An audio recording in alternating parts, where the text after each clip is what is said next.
Aj keď sa k moci stále intenzívnejšie hlási jar, niektorým deťom sa z ľadových korčul prosto ešte nechce vyzúvať. A tým, čo všetko na nich dokážu urobiť, sa pochválili aj svojim rodičom. Zviditeľniť krasokorčulovanie na Slovensku sa podarilo a naozaj veľmi pekným spôsobom. Deti z 9 základných škôl to doslova rozkorčulovali v Bratislave na štadióne Ondreja Nepelu. Budúci Ondrej Nepela, Jozef Sabovčík, mladúčka Monika Simančíková či Miro Šatan alebo Marián Gáborík.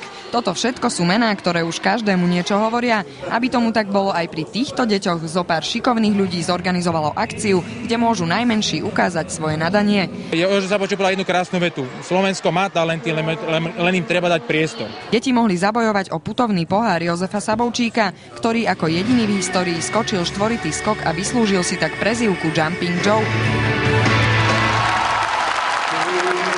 Okrem medailí a pohára deti bojovali aj o kurz krasokorčulovania. Môj vzor je Sidney Crosby a brankár asi Sasuhovi. No tak chcela by som určite byť na olympiáde.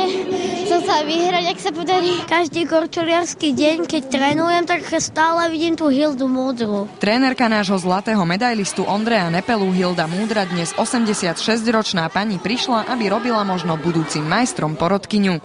Ja všetky hovorím, všetko je náhodou. Že práve, že som sa dostala k Ondrejovi, tak neviem, čo mi napadlo, hovorím, tak ja si ho nechám.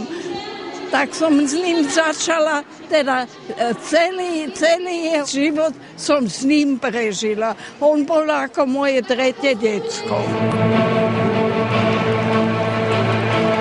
Alexandra Kepazová, televízia Joj.